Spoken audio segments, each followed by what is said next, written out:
Buenos días. Entonces, el día de hoy vamos a hablar sobre la anatomía de lo que es la pelvis, la cadera y la región glútea. Entonces, bueno, aquí les quería enseñar ya como tal la articulación de la cadera, los componentes de la cadera.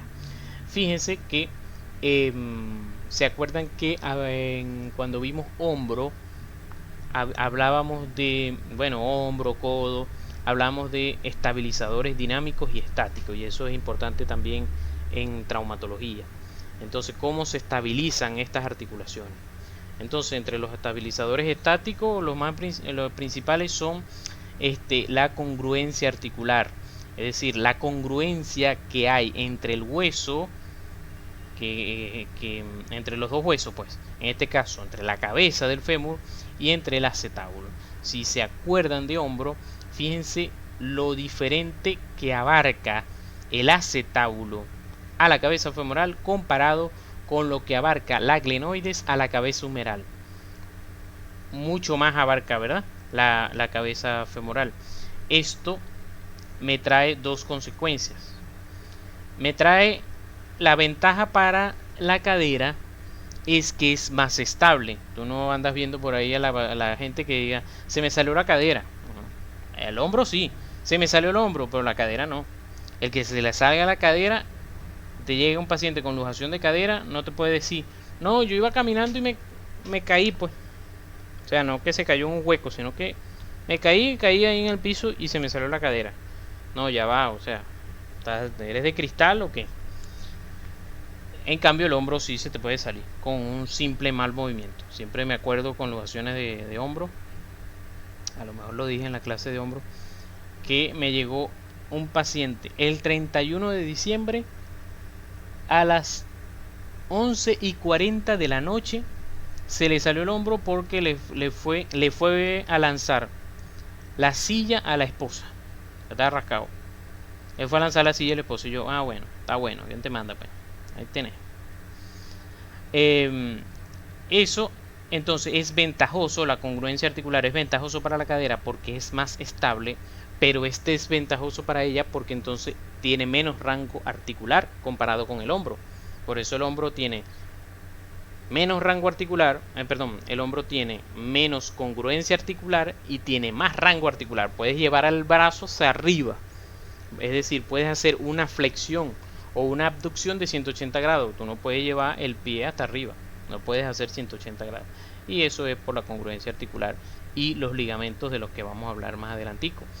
Lo otro que ayuda a la estabilidad de la cadera es el ligamento redondo, que se está insertando aquí desde el fondo del acetábulo. Aquí tienen su arteria de ligamento redondo, ese puntico que ustedes ven allí, hasta la cabeza femoral. Ayuda a la estabilidad.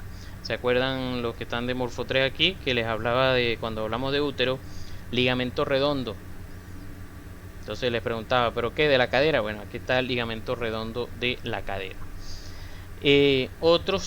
Otra estabilidad bastante importante es esto que vemos aquí, que es el rodete acetabular.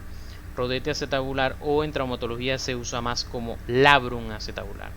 El labrum acetabular es un fibrocartílago triangular, es como un prisma, como si es un prisma alrededor de todo el acetábulo, ayudando a aumentar la congruencia articular para abarcar más a la cabeza femoral. Como les había dicho también, recuerden que el cartílago articular no llega hasta abajo y por lo tanto entonces se completa con este ligamento que se llama ligamento transverso del acetábulo, y así ayuda a abarcar toda la cabeza femoral. Otro estabilizador estático de la cadera es la cápsula articular. La cápsula articular que ahorita la vamos a ver sus inserciones desde el acetábulo hacia el fémur. Eso es pregunta fija en traumatología. Inserciones de la cápsula articular en la cadera. Y Los otros, bueno, la dinámica, los estabilizadores dinámicos son los músculos, los glúteos, lo hacia anterior, el psoas ilíaco.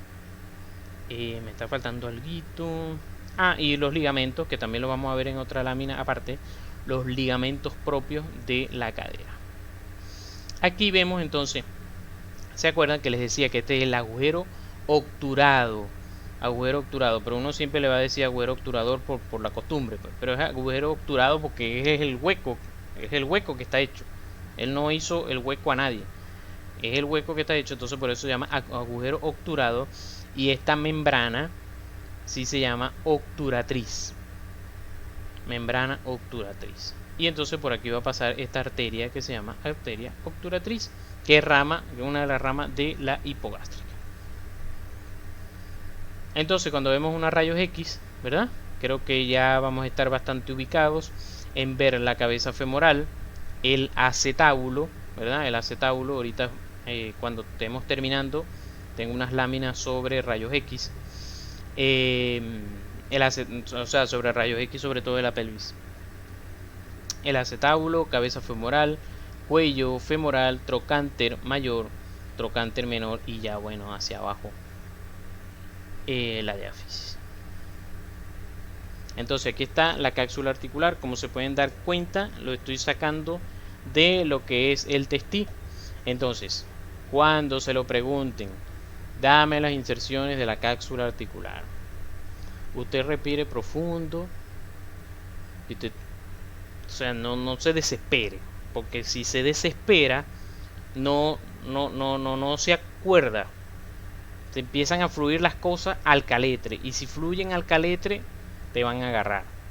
Entonces tienes que cerrar los ojitos, imaginarte cadera, ok, incluye acetábulo y fémur, ¿verdad? Entonces tengo que describir inserción de la cápsula desde el acetábulo hacia el fémur. Entonces tu respuesta va a ser: la cápsula se inserta a nivel proximal alrededor del rodete acetabular. Eso es facilito.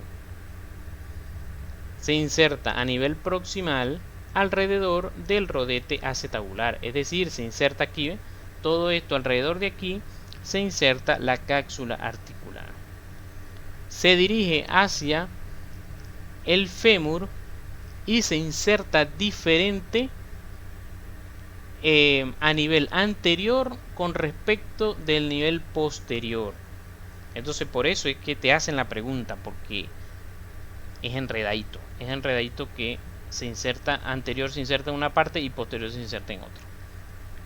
Entonces ahí es que tú vas a decir: anterior se inserta en la línea intertrocantérica.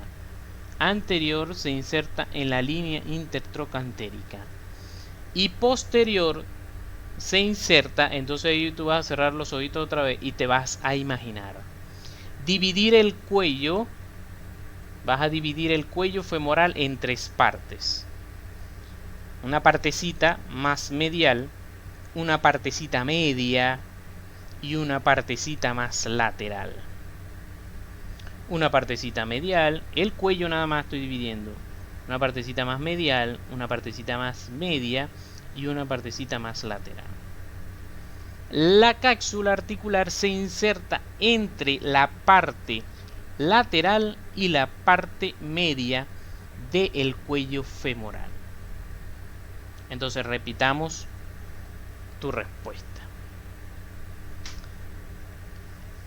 La cápsula articular a nivel distal se va a insertar por delante en la línea intertrocantérica y a nivel posterior se va a insertar entre la porción lateral y la porción media del cuello femoral, o se va a insertar en una línea que divide la porción media de la porción lateral del cuello femoral. Entonces si bateaste esa, ¿verdad? Como cuando el pitcher quiere ponchar al bateador, el bateador batea cuando viene el próximo turno del bateador otra vez, ¿qué va a querer el pitcher? Volverlo a ponchar como sea. Entonces ahí te viene la siguiente pregunta. Ajá. ¿Y eso por qué es importante? ¿O de qué me sirve saber eso? Entonces te sirve porque, ya que estoy respondiendo aquí, le voy a decir aquí, me estoy adelantando aquí de una vez. Por las fracturas.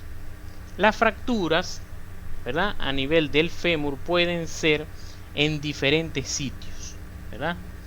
Entonces tenemos aquí, me faltó, la fractura capital, es a través de la cabeza del fémur, me faltó. Fractura capital. Después viene fractura subcapital, que es debajo de la cabeza del fémur. Luego viene fractura transcervical, que es en todo el medio de la cabeza del fémur. Luego viene fractura base cervical, que es una fractura en toda la base del cuello, por eso se llama base cervical. Y o sea, donde termina el cuello y comienza el trocante, fractura base cervical. La otra, que es la más común que les dije, que un libro lo llamaba, a esto lo llamaba cuello quirúrgico, es la fractura intertrocantérica a través de los trocantes. Y por último, la fractura subtrocantérica, que está debajo de los trocantes. La fractura, por ejemplo, así, también se le llama subtrocantérica, pero casi siempre es de esta manera. Ya va. Entonces, ¿por qué es importante la inserción de la cápsula articular? Porque entonces tú dices, porque te van a preguntar. Porque esa pregunta normalmente comienza con: dame las fracturas proximales de fémur, intracaxulares y extracaxulares.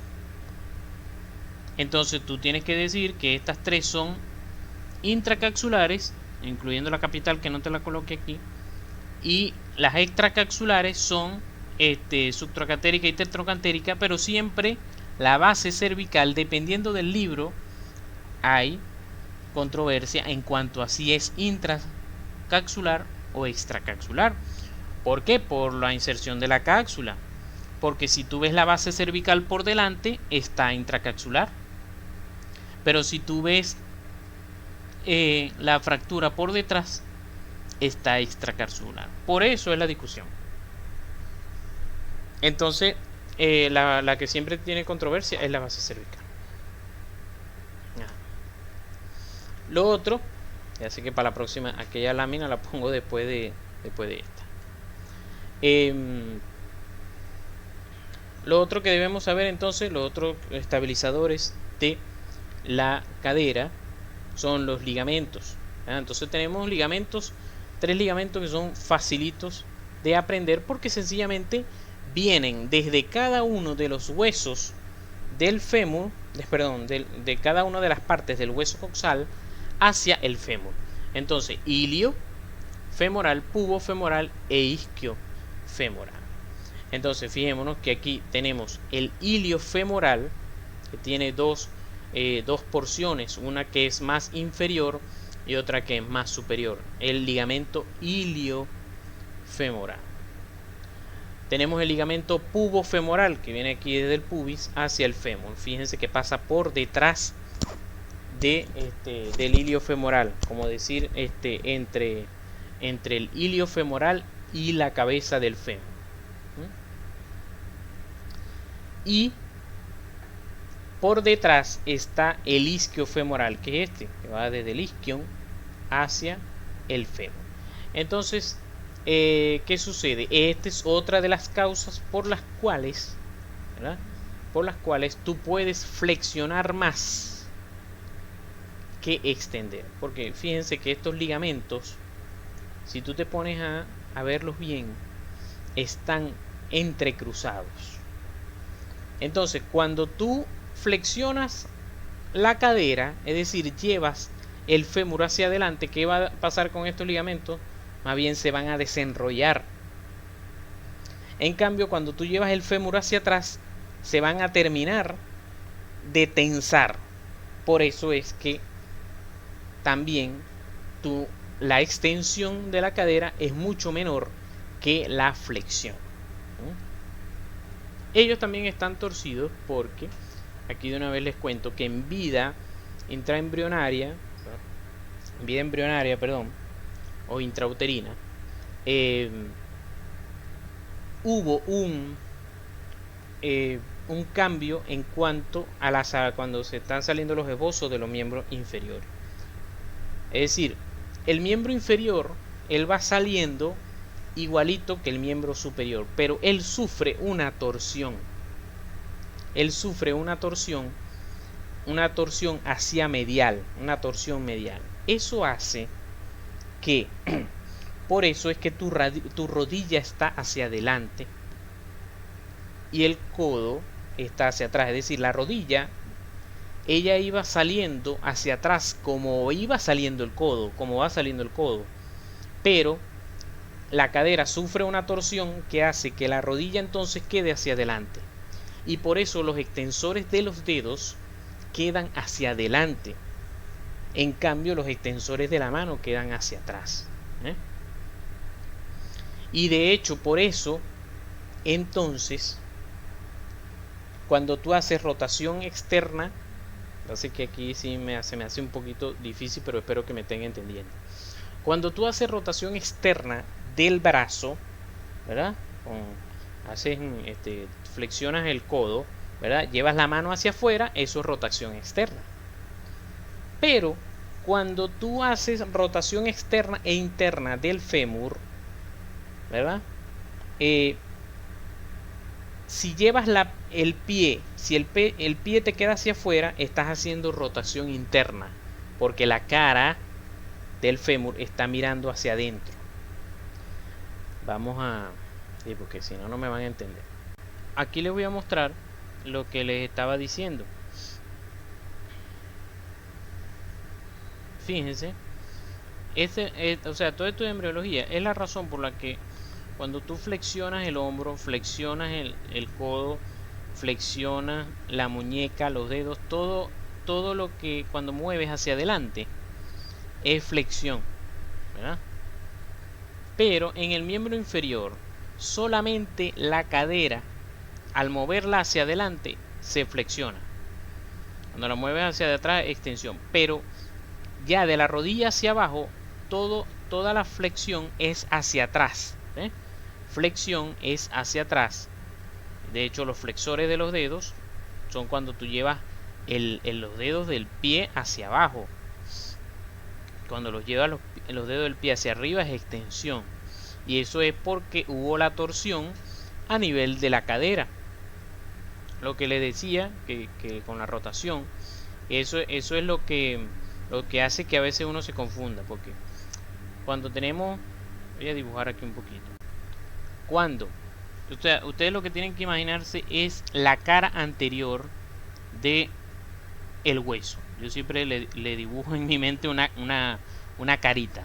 Entonces, cuando yo imagínense que flexionamos el codo, flexionen el codo, ¿verdad? Así, flexionen el codo y entonces dirijan la mano hacia afuera. Al dirigir la mano hacia afuera, la carita mira para afuera. Entonces es rotación lateral o rotación externa. Cuando dirijo la mano hacia adentro, como para tocarme el abdomen, ¿verdad? La carita mira hacia adentro y por lo tanto es rotación interna. Pero en el miembro inferior entonces creemos que es lo mismo, que entonces vengo y yo flexiono la rodilla, ¿verdad? Flexiono la rodilla y entonces este pie así flexionado vengo y lo llevo hacia afuera, ¿verdad? El pie flexionado queda el pie hacia afuera.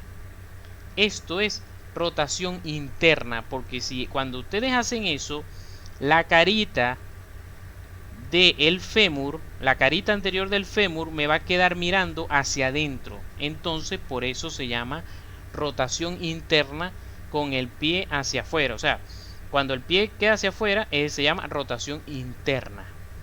En cambio, rotación externa entonces es cuando llevamos el pie, que el pie nos quede hacia adentro. El pie en este caso de esta señora aquí su pie izquierdo queda hacia adentro, entonces su carita, la carita anterior del fémur mira hacia afuera y por lo tanto es una rotación externa. Quiere decir que entonces tenemos más rangos articulares hacia la rotación externa que hacia la rotación interna. Bueno, la rotación externa prácticamente podemos hacer como lo que hacemos cuando a veces nos sentamos, cruzamos las piernas. Estamos haciendo rotación externa porque la cara anterior del fémur queda mirando hacia afuera. En cambio, para hacer rotación interna, que es colocar el pie así, eso no lo podemos hacer tanto. Eso también está limitado por los ligamentos. Bueno, entonces los ligamentos ya saben que son dos iliofemorales, uno isquiofemoral y uno pubofemoral.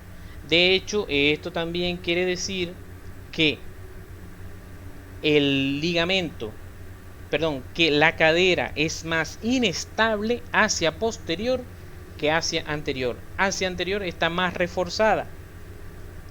Entonces hay dos causas por las cuales la cadera se tiende a alojar más hacia posterior que hacia anterior.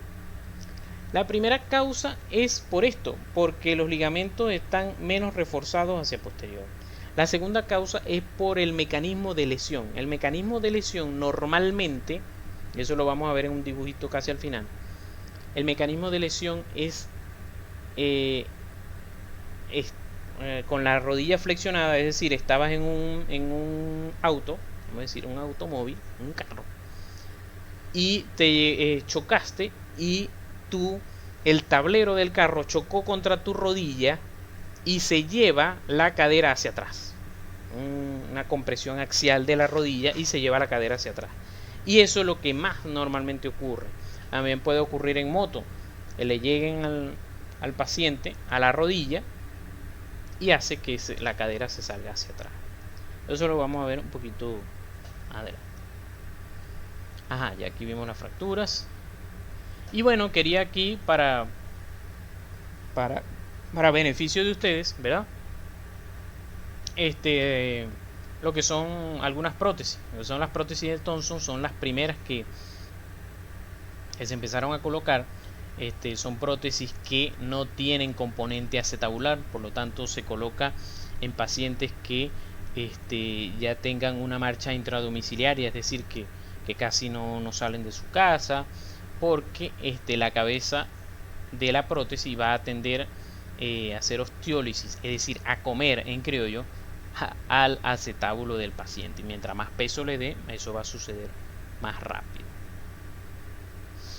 Igual, entonces aquí está para que vean la importancia de lo que es la inclinación. Cuando tú estás colocando, por ejemplo, la parte acetabular en una prótesis total, la importancia de siempre recordar la inclinación que debe tener el acetábulo, una inclinación de 45 grados hacia inferior y una inclinación hacia adelante de unos 15 grados. Si esto no se cumple, se va a tender a alojar la cadera. Aquí está, prótesis, entonces el componente acetabular, que es lo que se va a colocar en el acetábulo, ¿verdad? Se va a colocar en el acetábulo, y el componente femoral. En cuanto a la irrigación, lo estaba preguntando Edumilis, la irrigación del fémur entonces tiene tres caminitos. Entonces, a mí me gusta comenzar desde arriba, de la aorta. Entonces, la aorta, ¿verdad?, se divide en sus ramas terminales, que son ilíacas, las dos ilíacas primitivas, y una rama que se llama sacra media. Luego, esas ilíacas primitivas se dividen en dos. Se dividen en una externa y una interna. La interna es la misma hipogástrica, que va a irrigar los músculos de la pelvis. La externa es la que va a pasar por el agujero, por el arco crural, y se va a llamar a partir de allí femoral superficial.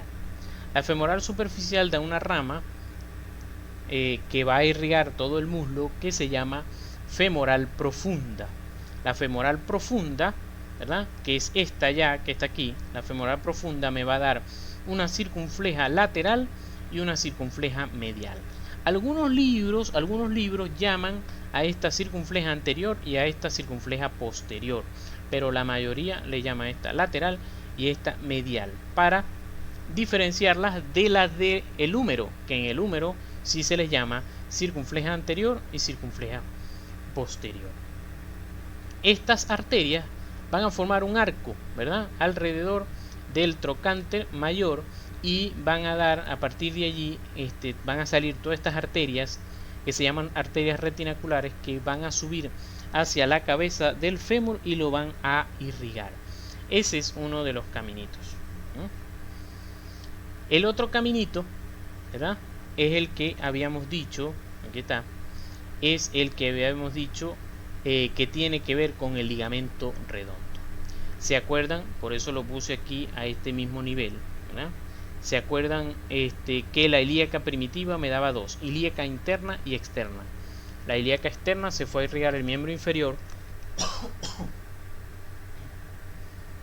Yo no sé si es que estoy alzando mucho la voz, que me está dando todo. La ilíaca externa se va al miembro inferior, y la ilíaca interna, que es la misma hipogástrica, me va a dar varias ramas. Una de las ramas es la arteria obturatriz. Tiene muchas ramas, por cierto. Algunas las vamos a ver hoy, que entre ellas están las glúteas superiores e inferiores. Las vamos a ver en un videito. Tenemos entonces la obturatriz, que me la da la ilíaca interna. La obturatriz, ¿verdad?, me da, que es esta que está aquí. ¿Se acuerdan? Que va a pasar a través del agujero obturado. Entonces, la obturatriz me va a dar una ramita llamada rama acetabular, y la rama acetabular me va a dar la arteria del ligamento redondo, que se va a pasar a través del acetábulo, o sea, va a pasar de medial a lateral de la cara del coxal. De medial a lateral va a atravesar el hueso, y entonces va a pasar por el ligamento redondo para ayudarlo a irrigar. Eso todo, sobre todo esa irrigación es más importante en el infante, es mayor pues el porcentaje de irrigación. Y el otro caminito son prácticamente estos dos, que tanto la arteria isquiática como la arteria glútea, que son ramas de la ilíaca, me van a llegar a irrigar la cabeza del fémur. Aquí están llegando, son estas que están aquí, isquiática y glútea, ramas de la ilíaca interna. Esos son los tres caminitos famosos de la irrigación de la cabeza del fémur. ¿Qué impide llegar al orificio obturatriz? Pero no entiendo tu pregunta. O sea, la arteria obturatriz, que es rama de la ilíaca interna, llega aquí, pero antes de pasar por el agujero obturador, perdón, el agujero obturado, da la rama acetabular y la rama del ligamento redondo, la arteria del ligamento redondo, y pasa, como decirles, desde adentro, vamos a decirle, o sea, esta es la obturatriz que ustedes ven aquí, ¿verdad? Esta es la arteria obturatriz, pero ella por dentro, antes de llegar aquí al agujero, pasó su arteria desde allá adentro, desde medial hacia lateral, y metió la arteria por el ligamento redondo. Es decir, que la rama se da antes de que la arteria obturatriz pase por el agujero obturado. La da y da, así como lo vemos aquí.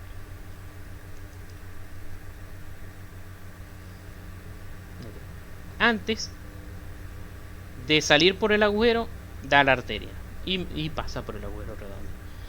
Dumilis había preguntado. Sí, exacto. La retinacular es postero superior y postero inferior. Exacto.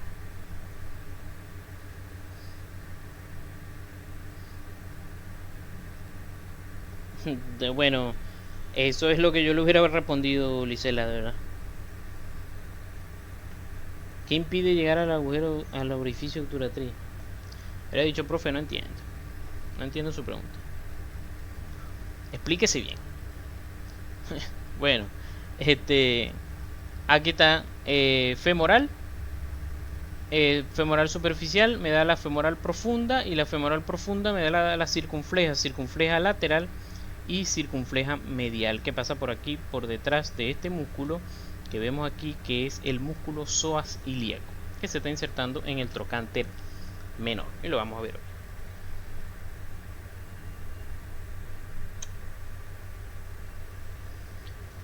Bursas de la cadera. También muchos pacientes nos llegan con bursitis.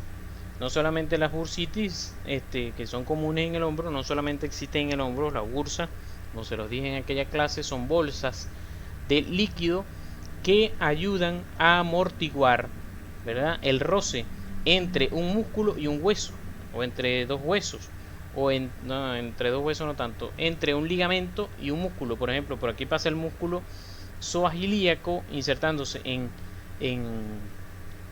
el trocánter menor, y entonces que ese músculo con sus contracciones no roce tanto con el ligamento iliopúbico, iliofemoral.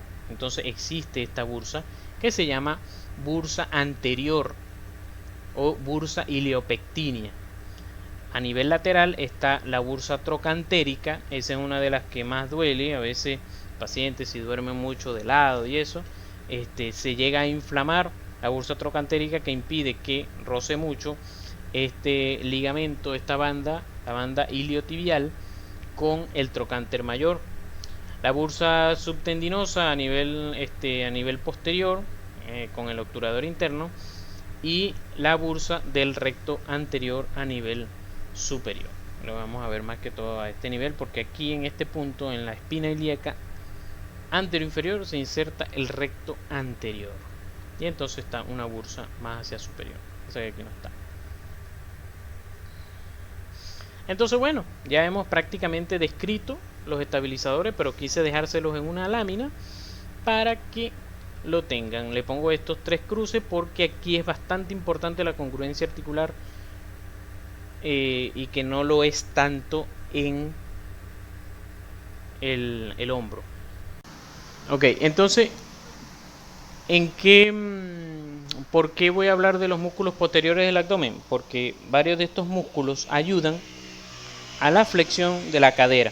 Entonces, y como yo voy a hablar de los músculos abdominales en la semana que viene, de una vez quise traerlos aquí. Disculpen los carros y eso, no es que estoy en la plaza, sino que estoy en el balcón y se escucha mucho. Pues normalmente yo cuando doy la clase la doy desde la cocina, pero ya toca cocinar. Entonces, el primer músculo que vamos a ver, ¿verdad?, es el psoas ilíaco, que él nos va a ayudar con la flexión de la cadera. Él es un músculo que tiene una doble inserción, una inserción psoas que se inserta en la cara anterior de las vértebras lumbares y desde la 12ª, ¿verdad?, y la otra porción desde los 2/3 superiores de la fosa ilíaca. Todas estas fibras se dirigen al trocánter menor. Es el único músculo que vamos a ver que se inserta en el trocánter mayor, que se inserta, perdón, en el trocánter menor, así como veíamos con el troquín.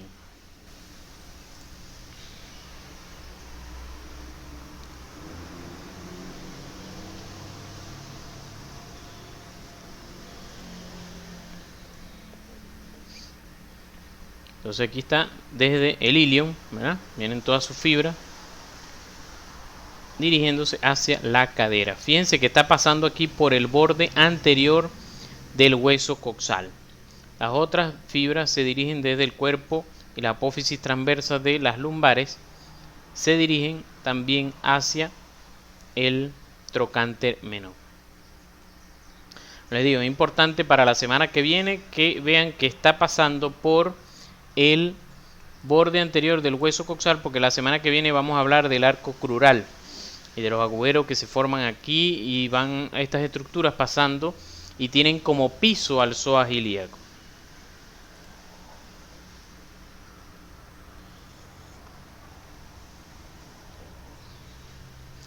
Entonces él es más que todo flexor de la cadera, como ya les he dicho varias veces.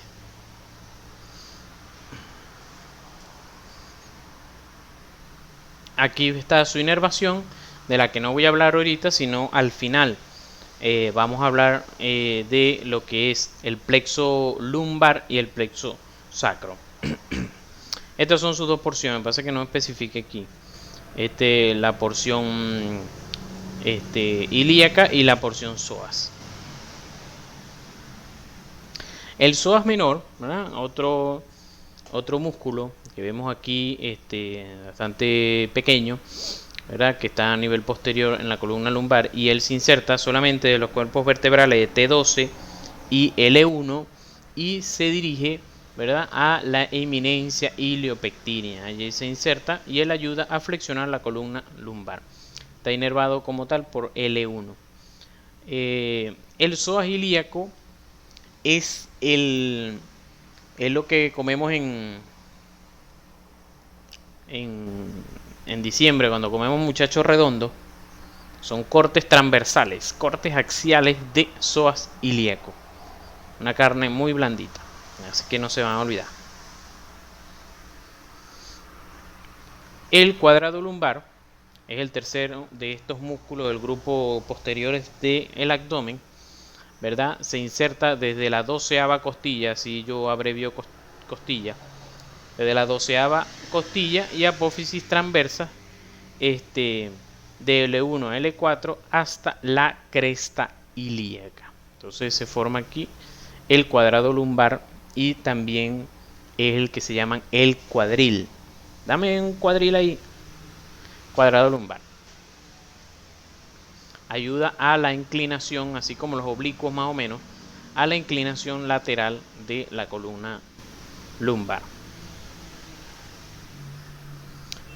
Y bueno, entonces son esos tres músculos que vemos a ese nivel.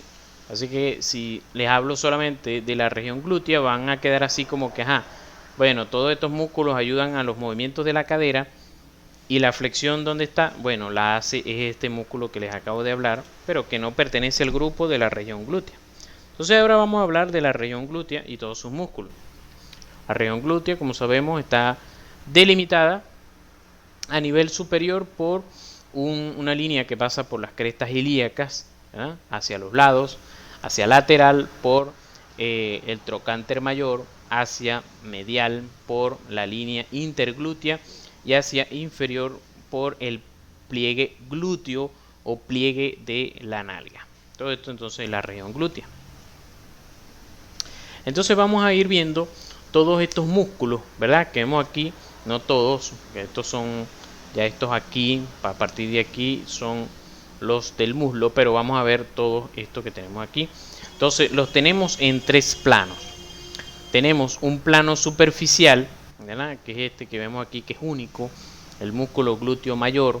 Después tenemos un plano medio, que es el glúteo mediano, ¿verdad?, y un plano profundo, que son todos los demás músculos. Son 7, lo que llamamos músculos pelvitrocantéricos. En la mayoría de estos músculos, casi todos, se van a insertar, como ven, en el trocánter mayor.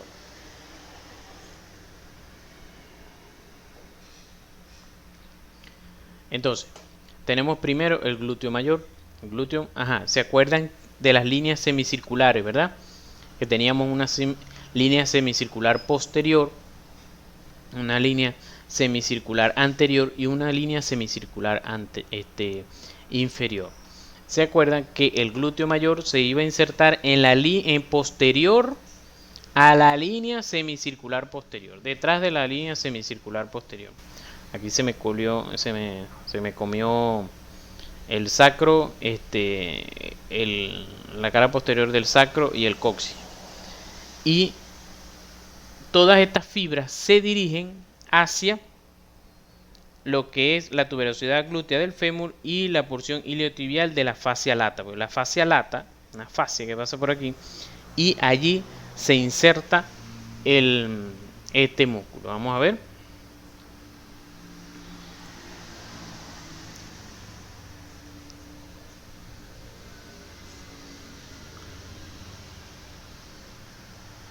Todas sus inserciones, ven.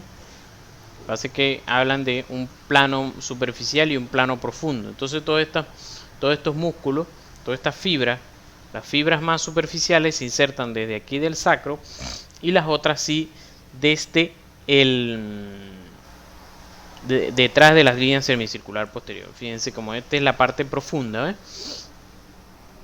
Y se va a terminar insertando aquí en la banda iliotibial, en el tabique intermuscular lateral, así como hay en el húmero. Este es el plano más superficial, el sacro, ¿no? A la cintilla iliotibial, que es esta.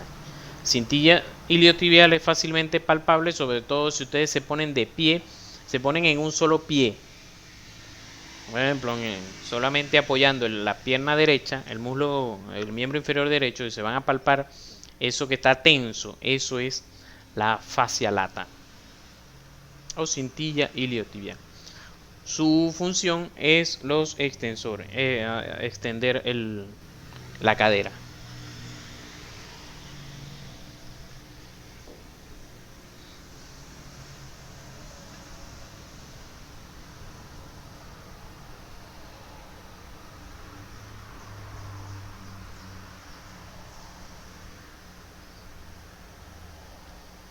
Si por ejemplo yo estoy agachado, a ayudar a la extensión.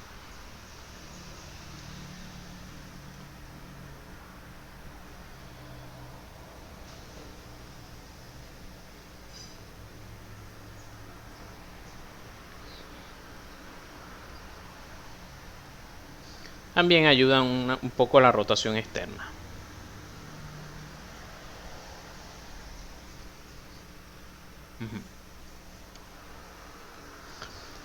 Aquí lo tenemos, igualmente, un dibujito, un cadáver aquí. El siguiente es el glúteo mediano. El glúteo mediano, ¿verdad? Es también llamado el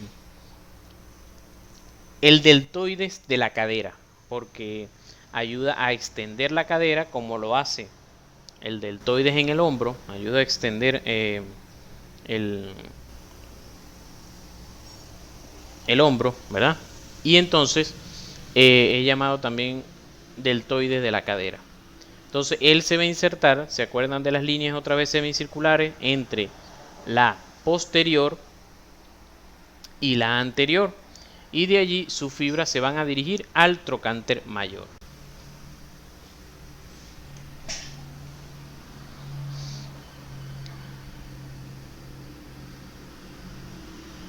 Ahí está su inserción, como un deltoide, como les digo, como el deltoide de la cadera.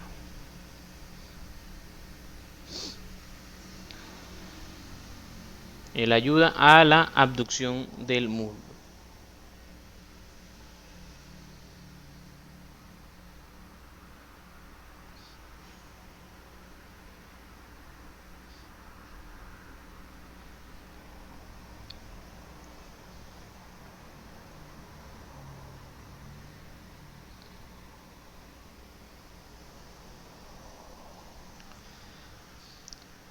El siguiente, ¿verdad? Aquí está, bueno, aquí está, este es el glúteo mayor, el glúteo mediano aquí, igual lo vemos aquí en este plano. Este es el nervio ciático que viene saliendo aquí con entre estos músculos que vamos a ir conociendo en este momento. El glúteo menor, ¿verdad? Está entonces por debajo, sobre todo por debajo de la línea semicircular inferior, ¿verdad? Y también se inserta en el trocánter. Ahora, ¿qué pasa? Que el trocánter, él tiene como una forma casi como de un dado. Él tiene cara medial, cara anterior, cara posterior, cara lateral, techo, o cara superior. Entonces, los músculos se van a insertar allí en diferentes sitios específicos del trocánter mayor. Sin embargo, yo no me detengo con eso porque sinceramente nunca vi a nadie preguntarlo específicamente en qué sitio del trocánter mayor. Entonces no le veo mucha importancia, solamente que sí que sepan que se inserta en el trocánter mayor.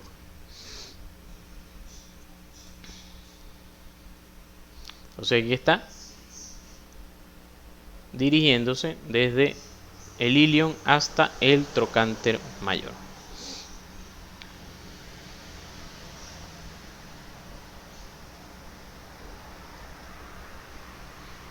Ayuda un poco con la flexión, pero es más que todo abductor.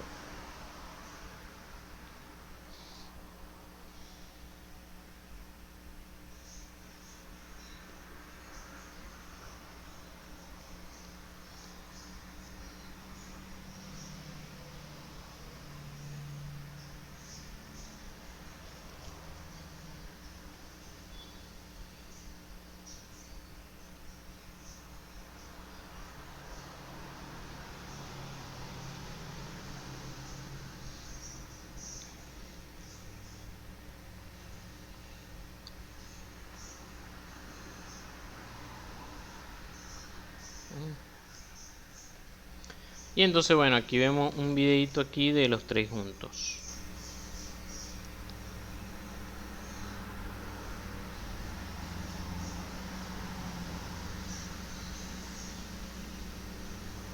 Haciendo cortes axiales allí de todos los tres músculos. Entonces, existe también un músculo tensor de la fascia lata, es decir, la fascia lata, ¿verdad? Es esta que vemos aquí, ¿verdad? Esto que ven ustedes aquí, y el músculo es esto, este pedacito nada más, es decir, él se inserta desde aquí de la espina ilíaca anterosuperior y la cresta ilíaca y se inserta en la banda iliotibial o cintilla iliotibial o fascia lata. Y entonces lo que hace es tensarla, como les digo, cuando ustedes se ponen de pie, o sea, en un solo pie, se va a tensar esta fascia lata por este músculo. Entonces, este es uno de los músculos que se inserta, una de las estructuras que se insertan en la espina ilíaca anterosuperior. En la espina ilíaca anterosuperior se insertan tres estructuras que son el tensor de la fascia lata, el músculo sartorio, que es este que vemos aquí, y el ligamento inguinal, que los vamos a ir viendo. Entonces, por ejemplo, cuando en traumatología vamos a tomar injerto, de aquí necesitamos un pedacito de hueso para ayudar a reconstruir alguna fractura. Tomamos un pedazo de hueso del ala ilíaca, lo debemos hacer lo más alejado posible de la espina ilíaca anterosuperior, porque si nos llevamos la espina ilíaca anterosuperior, no solamente desinsertamos estos músculos, sino que el ligamento inguinal se va a desinsertar y le vamos a producir una hernia iatrogénica al paciente. El piriforme, ¿verdad? Es un músculo que al principio, bueno, lo que pasa es que yo no tenía todos estos dibujos que ahora existen, ¿no?, en internet, para uno entender a veces la trayectoria de los músculos, porque él cambia de dirección. O sea, cambia de dirección un poquito en que, fíjense que los músculos que hemos visto hasta ahorita y los que vamos a estar viendo se insertan fuera, o sea, en la cara lateral del hueso coxal, pero resulta que este se inserta en la, o sea, dentro de la pelvis, es decir, se inserta en la cara anterior del sacro. Se inserta en la cara anterior del sacro, sale a través del agujero ciático mayor y se inserta en el trocánter mayor. Se inserta desde la cara anterior del sacro, pasa por el agujero ciático mayor y se inserta en el trocánter mayor. Aquí lo vemos en un dibujito aquí rapidito. Aquí está enseñando acerca de unas arterias, pero quise mostrarlo aquí, ¿ven? Este es el sacro. Fíjense que aquí está el piriforme y aquí se va dirigiendo, pasa por el agujero ciático mayor y se inserta en el trocánter mayor. También se le llama también músculo piramidal de la pelvis. Lo que pasa es que en los músculos del abdomen, de la pared abdominal, hay un músculo también llamado piramidal. Por lo tanto, entonces a este le prefirieron cambiarle el nombre y llamarle piriforme. Aquí está pasando una de las arterias y las vamos a ver después al final. Vamos a ver este pedacito del video otra vez. Pero para quise poner este video, ¿verdad? Para que ustedes pudieran imaginárselo bien, ¿eh? Desde la cara anterior del sacro pasa por el agujero ciático mayor y se inserta en el trocánter mayor, ¿no?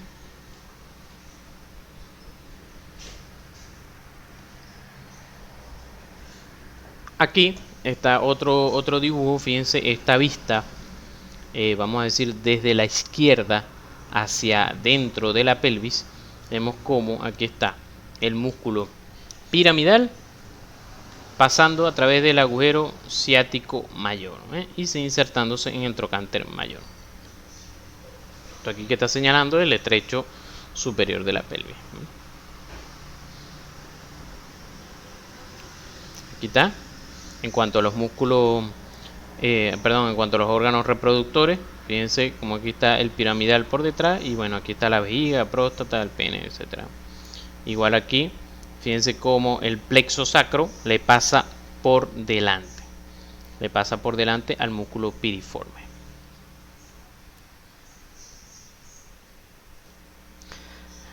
Luego vienen entonces los géminos. Gémino superior y gémino inferior.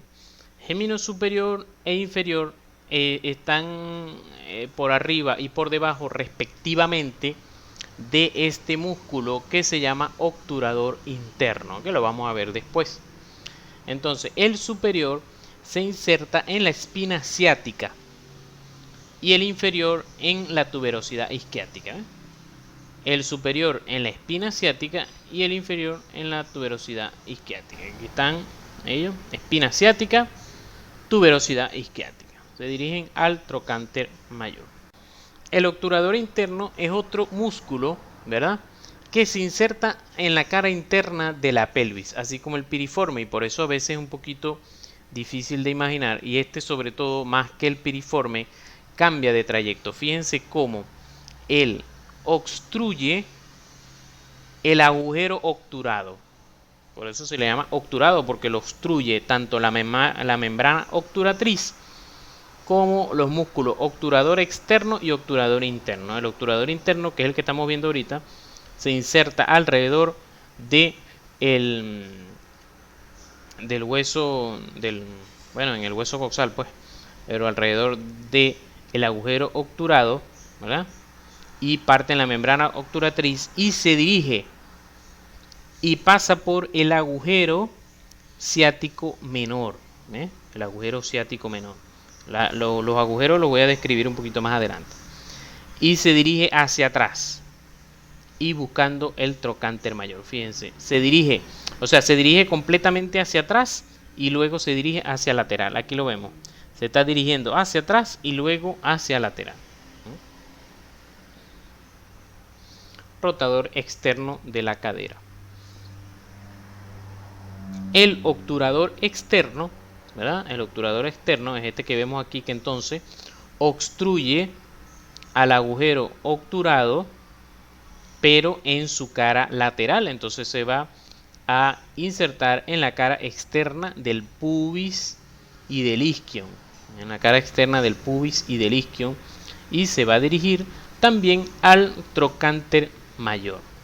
Aquí se está dirigiendo, o sea, él se inserta en la cara anterior de las ramas, ¿verdad?, del hueso coxal, y se dirige y pasa por detrás de la cadera, insertándose en el trocánter mayor. Entonces, cuando él se contrae, ¿qué va a pasar con la carita del fémur? Va a mirar hacia allá, porque esto, el obturador externo se lo está trayendo por detrás hacia medial. Entonces esto va a hacer que esto mire hacia lateral. Por eso un rotador externo. El último de los que vamos a ver hoy, ¿verdad?, es el músculo cuadrado crural. Él es un músculo que se inserta, ya de los inferiores aquí, se inserta en la tuberosidad isquiática, ¿verdad?, y termina su inserción en el tubérculo cuadrado de la cresta intertrocantérica. Habíamos visto al principio, hay un tubérculo cuadrado en la línea intertrocantérica a nivel posterior. Allí se inserta el cuadrado crural. Rotador externo de la cadera, así como el obturador externo. Entonces, si vemos, ¿verdad?, si vemos la secuencia de todos estos músculos, como si lo fuéramos desinsertando, fíjense cómo van. Ya. Sí. glúteo mayor, que va del sacro y detrás de las líneas semicirculares posterior, hasta la línea glútea en el fémur y la eminencia y la cintilla iliotibial. Lo quitamos a él y vamos a ver al glúteo medio entre las dos líneas semicirculares, entre las anterior y posterior, hasta el trocante mayor, y luego nos quedamos con el menor, ¿verdad? Insertándose también en el trocánter mayor. Luego, ¿quién viene? Piriforme. El piriforme. Luego estamos quitando aquí los ligamentos. Este ligamento sacro tuberoso, ¿verdad? Y quitamos el sacro espinoso, de la espina ciática, donde se está insertando el gémino superior. Piriforme, ¿verdad? Perdón, le di al botón que no era. Piriforme, gémino superior, gémino inferior lo quitamos también, ahí está, gémino inferior. Luego quitamos al obturador interno y por último el cuadrado crural. Bueno, y por último, más último, el obturador externo, que va desde la cara externa del hueso coxal. Entonces aquí tenemos todos los músculos pelvitrocantéricos. Aquí el glúteo mayor no se ve la inserción aquí, pero sí está su inserción distal, que es esta. Glúteo medio, glúteo menor, piriforme, gémino superior, obturador interno, gémino inferior, cuadrado crural. Ya de aquí para abajo son músculos del muslo que los veremos dentro de 2 semanas, Dios mediante. Perdón, voy a poner el videito aquí.